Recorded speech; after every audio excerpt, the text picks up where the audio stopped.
themselves to become those neighborhood leaders, experienced violence intervention and prevention specialists.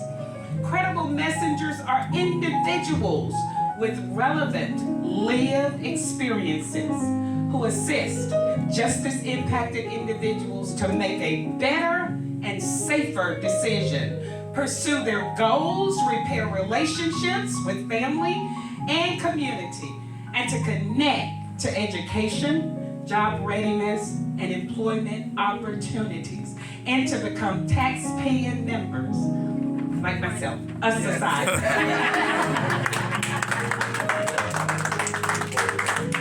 Offender Alumni Association event.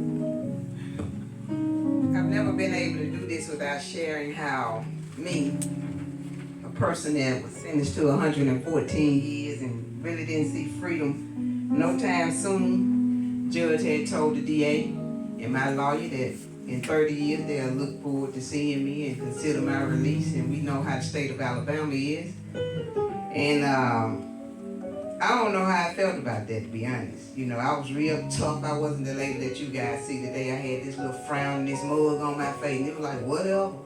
But that wasn't how I was feeling.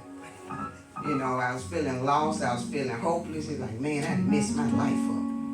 And so I walked back upstairs after the bailiff had took me upstairs. And I laid on that bunk. And I heard a voice that said, you're going home. And at that point, I did everything possible to not be the lady that went into the back gates of Tutwiler. And so being home, still on the charge after doing 10 years inside, my parole advocate, who's gone now, that I believe stayed long enough to connect me with this lady, told me she was my advocate, Sharon Denham. And she had met me on the inside, and she had advocated for my release on a couple of my probation hearings, and I had been denied. And she told me the last time I went up, she said, I'm gonna be there next year. And she was. And they told me yes, and I came home. But she was one of my first, I guess, people that was in my support system outside of a family. Because we really know what support system means, because that means money, right? Mm-hmm. Somebody that's gonna take care of us, but that's not true. It means so much more. And so she told me I had to be at a meeting, and this lady cast a vision where we were and why weren't we reaching back to help others to do the same thing that we was doing after incarceration. And that day, I raised my hand like a child.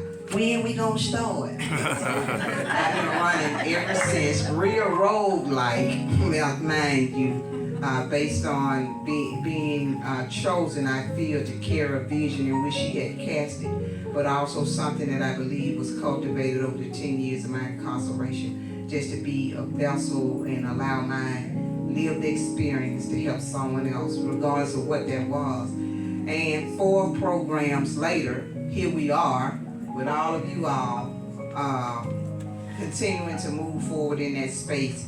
So our programs are Reentry Navigation, which Ms. Deborah will tell you about, family engagement, our youth initiative that I'm proud of. That's something I saw before I got out, and that was an outreach center for teens, which I really didn't know what that meant.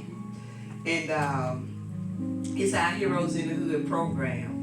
And our newest program, which our supervisor would talk about, but I'm going to give it to Ms. Deborah. Deborah, if you would tell them about our reentry navigation. You gonna let me have the mic? No, yeah. So walking, I'm talking, and riding. You know that's hard.